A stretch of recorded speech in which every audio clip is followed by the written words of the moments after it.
ఒకళ్ళు ఇద్దరు డిపార్ట్ అయిపోతే మిగతా వాళ్ళు ఏం చేస్తున్నారు? మిగతా వాళ్ళది ఏమన్నా బకాయి ఉన్నదేమో మా డబ్బులలో పోతాయని చెప్పేసి పొదుపులు వేసుకోకుండా సంఘాలను ఆపేసుకోవడం. ఆల్రెడీ నేను చేసిన దగ్గర నేను బ్యాంక్ లోన్లు కూడా ఇప్పించిన, సంఘాలకు బ్యాంక్ లోన్ ఇప్పించిన, వాళ్ళ పొదుపులు మరి రన్నింగ్ చేసుకుంటున్నారు. ఆ సంఘాలు కరెక్ట్ ఉన్నాయి, మిగతా సంఘాలు కూడా ఇప్పుడు రూపాయి వడ్డీకి రూపాయి సపోర్ట్ లేనందుకు నాకు ఒక తల్లిదండ్రులను అన్నదమ్ములను తోటి అక్క చెల్లెళ్ళలాగో ఈ వేదిక అతని మన పక్కన వాళ్ళకు కూడా ఇట్లాంటివి ఏమైనా ఉంటే వాళ్ళకి ఏమైనా చెప్పండి.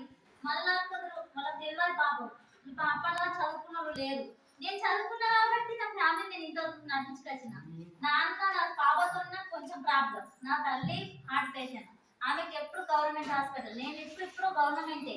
గవర్నమెంట్ తప్పితే ప్రైవేట్ అసలే ఇది లేదు. నేను ఉన్న తెలివితోని చదువుకున్న 10కైనా కూడా ఇంకా నన్ను మా పేరెంట్స్ నాకు సపోర్ట్ చేయలే. సపోర్ట్ చేస్తే నేను ఇంకా ముందుకు వెళ్తుంది కావచ్చు నా జీవితంలో. సపోర్ట్ చేయక పెళ్లి చేసేసి 2 పిల్లలు, భర్తకైతే బరువు బాధ్యత లేవు.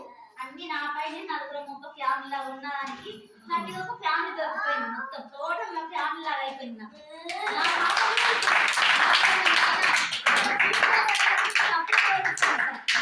ఇంతకు నుంచి నా పాపకైతే ఒక జీవితం దొరికిపోయింది.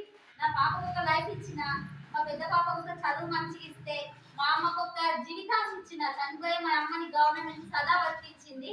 ఎన్నో లక్షలు బయట అవుతుంది. నేను ₹1 లేకుండా గవర్నమెంట్ నుంచి బాగా సేఫ్టీ పడ్డా. చెప్పాలంటే మినిమం ఒక 50-60 లక్షల వరకు సేఫ్టీతో బయటపడ్డా నా చదువుతోని. కానీ అంత నాలెడ్జ్ ఇంత తీసుకొస్తుంది. వీళ్ళని కూడా ముందు సపోర్ట్ చేస్తున్నందుకు ఈ సార్లకు, మేడంలకు అందరికీ జీవితాలు రుణపడి ఉంటాం సార్.